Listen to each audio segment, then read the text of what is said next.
Hey guys, welcome back to another episode. Today I'll be talking about the Nikon D80 and why I think this is still a great camera even today in 2023.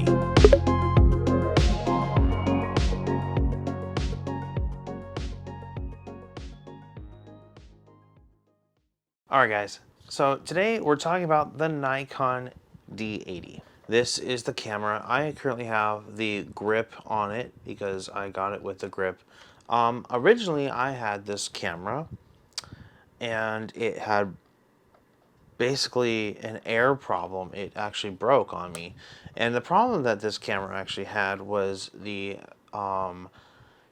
aperture automatic setting decided to not work anymore. So whatever motor in here that turns aperture every time you take a picture, it decided to take a nice dive on me. So that was fun.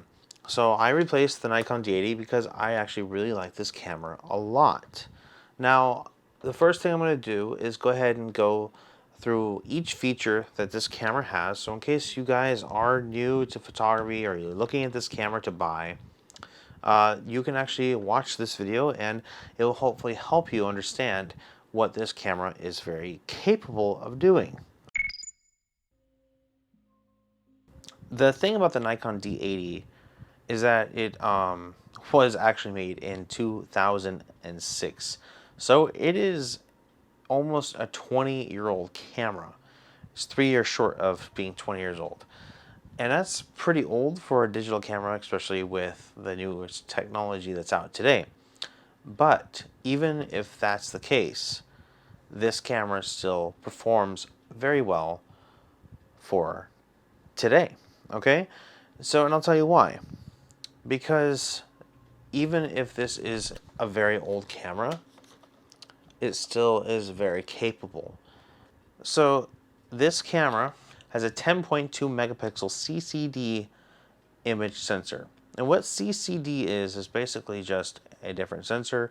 The newer model, which is the Nikon D90, has the CMOS sensor, and it just basically is a different sensor.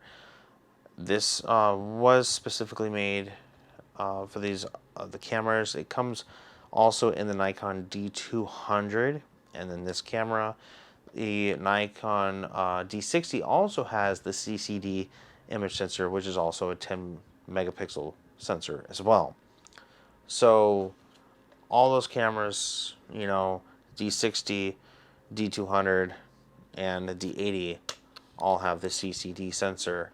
I'm not sure if the D40 does. I never have owned the D40, but I would imagine that since they're using that technology, it was something very close, if not similar. The next thing is it's a 12-bit image processing engine. You get something that was really big back then was an instant 8.18 second startup with fast 80 millisecond shutter response. It says with a power time of mere 18.18 seconds and a shutter release time lag of only 80 milliseconds. So that was a big deal back then. And since that was the case, this camera was pretty expensive back in 2006. And once I find the price, I'll put it right there on the screen so you guys can see how much the MSRP was originally. Because I don't know right off, but I'll post it right there. But you know, this was actually the camera that came after the D200. The D200 is actually older, which is funny because what they wanted to do with the Nikon D200 is they wanted to give you all the cool features, the fast shutter speed, you know, burst mode, and the faster render times, but the menu system was quite a bit older. And I want to do a video where I compare both so you guys can see the difference with both cameras.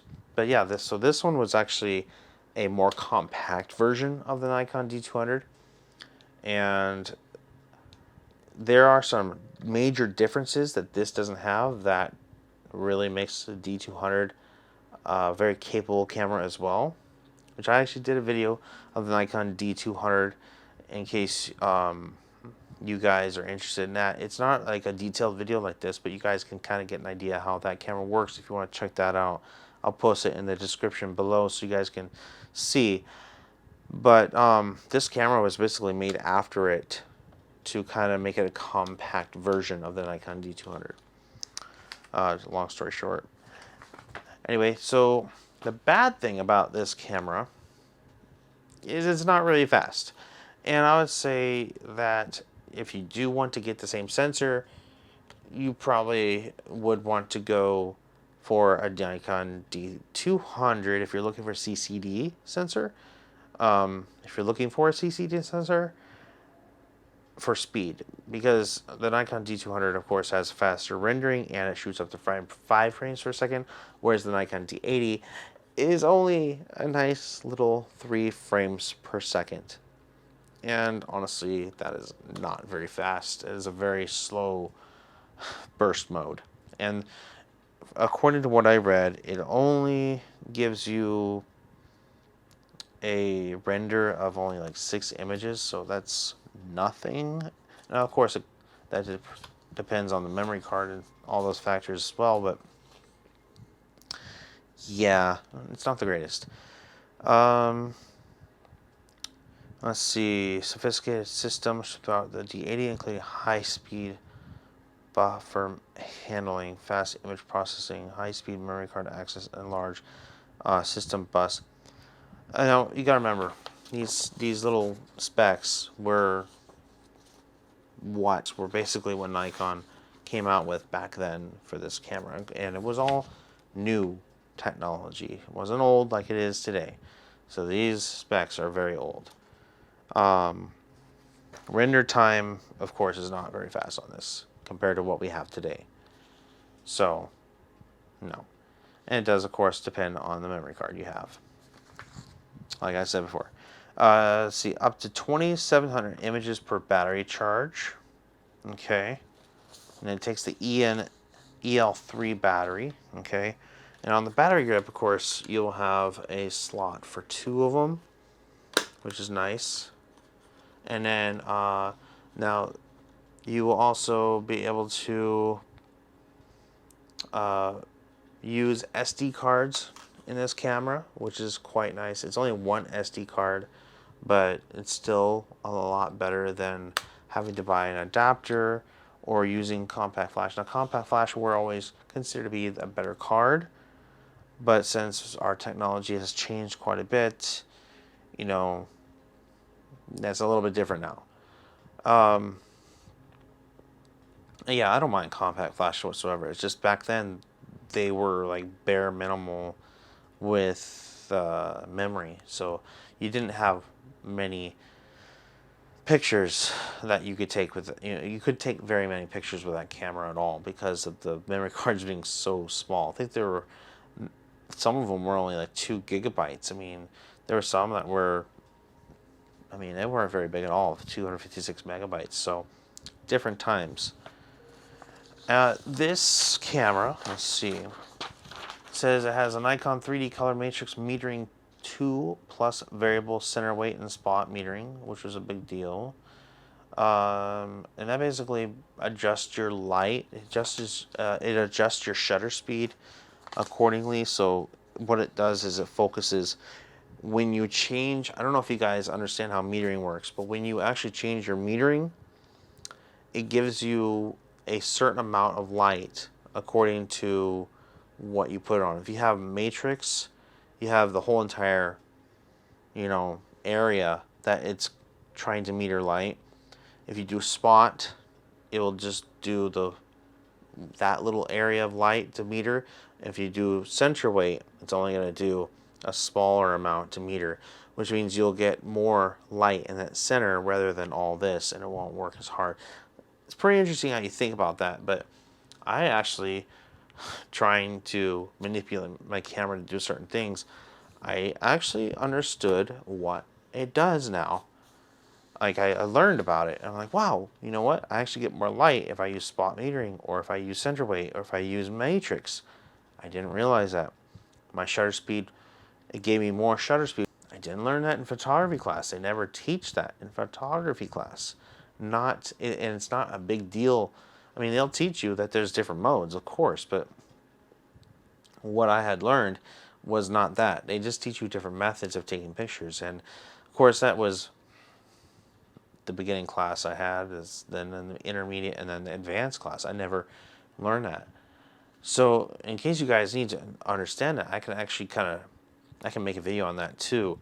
If you do want a video about that, please leave a comment in the description below. That way I can show you guys how metering actually works when you are taking pictures out wherever you are. It's very important to understand that, because I don't know if a lot of people do. This camera has a 2.5 LCD color screen.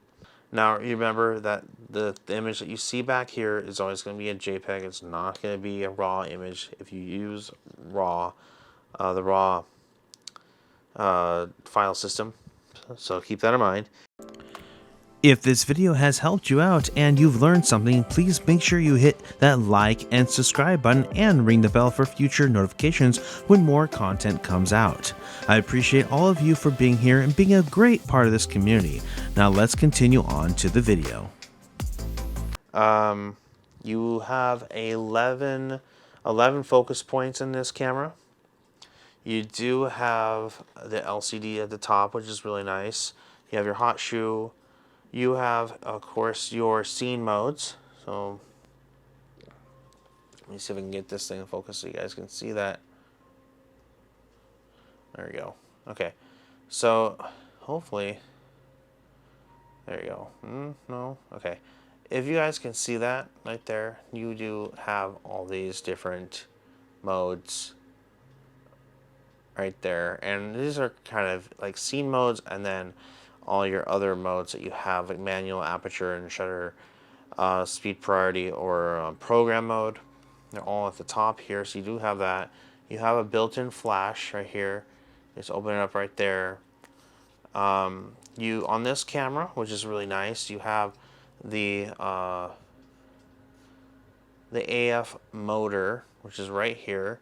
So this is basically, if you're using an old film lens, you're going to be able to use that, which is so very nice, because any of the lower models than this, I don't know if the D70 had it, but I know the D60, D40, D3500, all those older or lower end cameras don't have this little AF motor right here. This is very important if you're using older lenses. Okay, so this camera does have it, so that might be also something to consider if you are trying to find a camera that will take any lens, because if you know Nikon gives you a very vast majority of lenses to use with your cameras. And since they go all the way back to the 70s, 60s even, depending on the camera, film camera, the film SLRs, you can use any of the AI lenses that they made for film cameras, film SLRs back then on these, which is very nice. You have 7 digital Very Program Plus programmed auto with flexible program, shutter priority, auto, and manual. That's what I just showed you on the top here. Okay, and then let's see. You have image optimization mode, so optimize color, contrast, sharpening, as well as other image settings according to the type of scene or output desired. Options include, so you can change your image settings to normal, softer, vivid, more vivid, or portrait, custom, or black and white. So just remember, whenever you're using those basically burn into the image. I like to either use a more vivid or a natural. That way I can still manipulate my image if I'm doing RAW or JPEG. Just remember, when you're using JPEG, you don't have the flexibility as if you would have when you're using RAW. So keep that in mind, okay? See, you do have a viewfinder that is 0.94 times magnification. So it's not quite 100%, but it still does a pretty good job. Have a built-in slideshow function on this camera. You have the preview button. You have the menu button right here. You also have, guys, can you see that? Here, let me hold on. Show you. Okay. Okay. So you have the playback. You have the menu. You have white balance right there. You have ISO, and then you have the quality or the magnification button so you zoom into your photos and pixel peep if you really want to. And then you have a trash can, of course. You have your lock feature for the exposure lock setting right here. The AEL.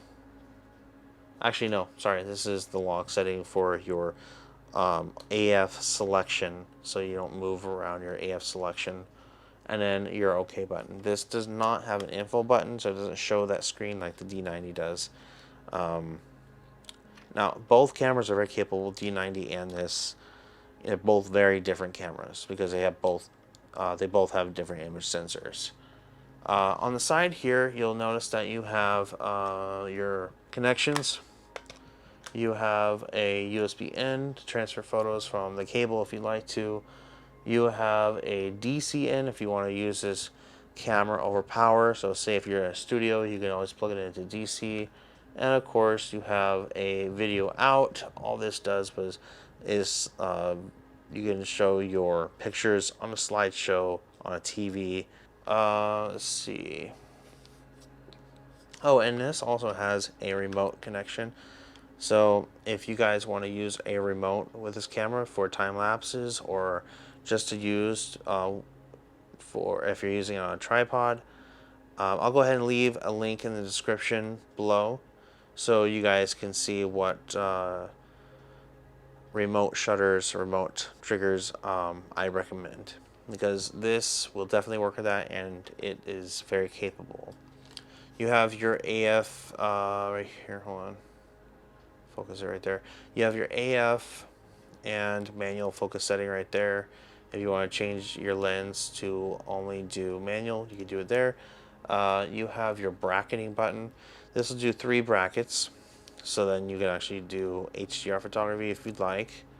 And then your flash, you just hold down your flash to do different settings. On the top here, you have, focus on there. Okay, on the top here you have screen. You have your, hold on, AF button. Okay, you have your burst mode, and then you have your meter and your exposure compensation button, and then of course your shutter. Here you have your shutter speed, and then on the back you have your f-stop changer, your slider, and change your f-stop. And then of course your hot shoe, I already pointed that out. What else? And then of course your, I don't know how many of you actually use this button,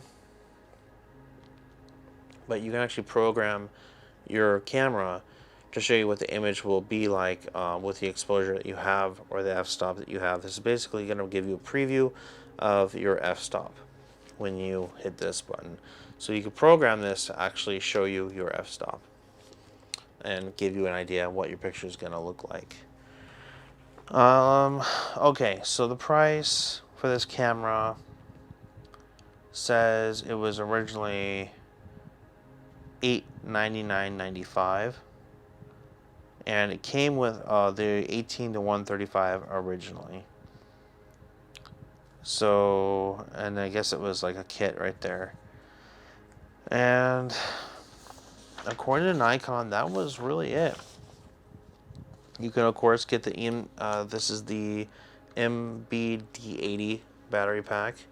So if you guys are interested in finding that, I believe they have replicas on Amazon. If you want to look for something like that, they're probably a lot cheaper than this one is. I found this one cheap. It is original. I found it a lot cheaper than probably the newer ones even. So if you guys are interested in finding these kind of cameras, my best recommendation is to probably look on MPB or KEH. And I say that because then you'll have a warranty. When it comes to these older cameras, they can have problems, and you can actually run into things that will make you a very unhappy photographer, especially if you're starting out new. You want to make sure you're covered. So I know with MBP, which I'm not sponsored by any means, by the way, I just really like their service. You will automatically get a 6-month warranty with any camera that you buy or any type of gear that you buy. And if there's anything wrong with it, they usually give you a shipping label, and you can send it back, and they'll give you either a refund or you can pick a new product. That's what happened to me anyway. And I really like this service. I really like what they do. And they're very nice to talk to, too. They're very nice people over there. So definitely a great shop to look for cameras. But definitely keep that in mind. When you are looking for older cameras, try to get something with a warranty or from someone reputable that you really trust. Let's see. What else can I mention with this camera? Okay, so I guess we're going to talk about why I would pick this camera.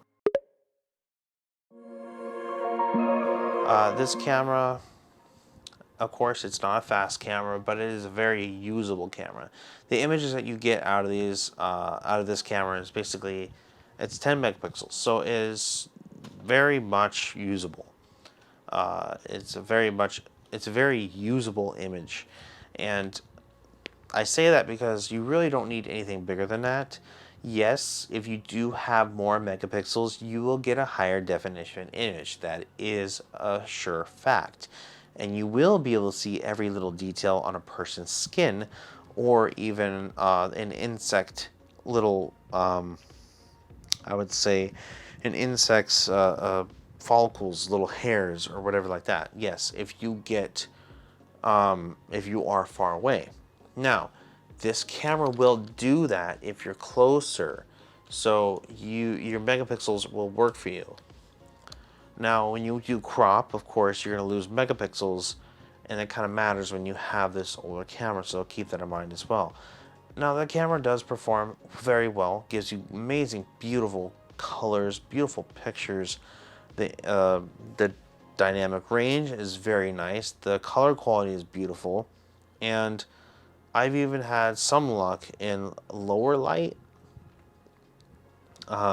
It's not a huge performer in lower light because of it being 10 megapixels and of it being a CCD sensor, but there are ways around that.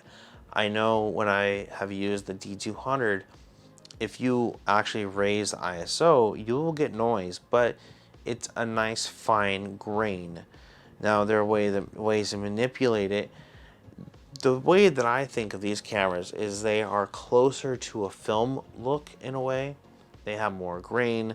They have kind of more of the beauty we used to love and see in photos. So if you want something with character and you want something that's going to give you kind of a really nice picture, something that has imperfections even,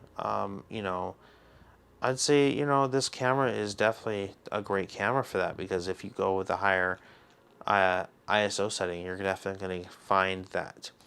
ISO 100 is beautiful, crisp, and clean on this camera.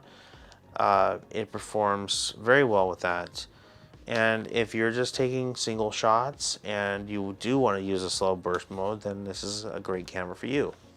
Definitely a great camera for beginners.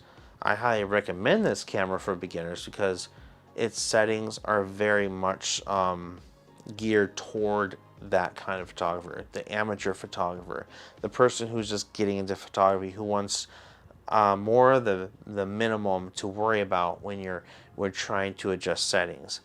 Now, because this camera still has auto on it, okay? They didn't take it away when you are taking pictures. When someone bought this camera, this is the lower end.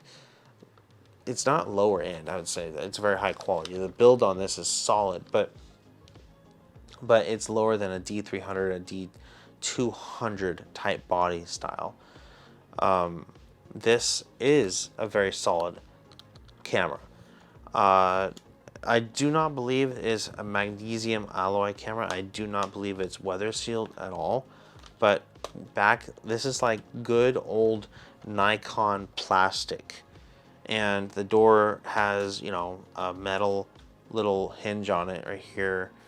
When you go into like the battery compartment, when you take this off, you can actually see that the camera has a very nice, and this will come off, a very nice grip on the bottom. The battery door, which just fell off, is actually very nice. So you're getting quality when you buy this older equipment. You really are. One thing I recommend, if you do buy it, you buy the screen protector so you can protect your LCD screen. It's very important because you can't replace the LCD screens. You know, and then get yourself a nice strap, because if you didn't get a camera strap with this, I recommend that you do either get a handheld or something to hang on to this camera, so that way you don't drop it, because it is plastic and it could break. Whereas if you have a magnesium alloy body, it will actually kind of absorb that a little more. This will not, because you don't want to break it.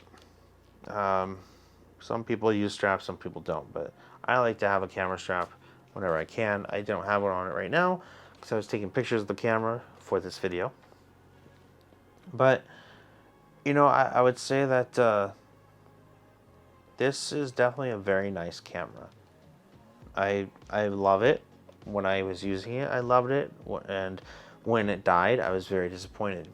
So now that I have a new one, not new, but a newer one with a lower shutter count, because that's what I wanted. I found one. I'm actually very happy because now I feel like I could take a cheaper camera with me anywhere I go, and I don't have to worry about it. And it's a nice, it's not heavy. It's not heavy at all, but it's a very nice camera that you can take with you and go shoot some clean pictures. Anyway, I hope this video has helped you. Go ahead and check out these sample photos I'm going to show you. And as always, I hope you guys enjoyed this video. Please don't forget to like and subscribe to my channel if you haven't already. Hope you're all doing well. Please take care, and I'll see you guys in the next episode. All right, take care. Bye.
If you liked this video, please hit that like button and subscribe to my channel to get notified when new videos get posted.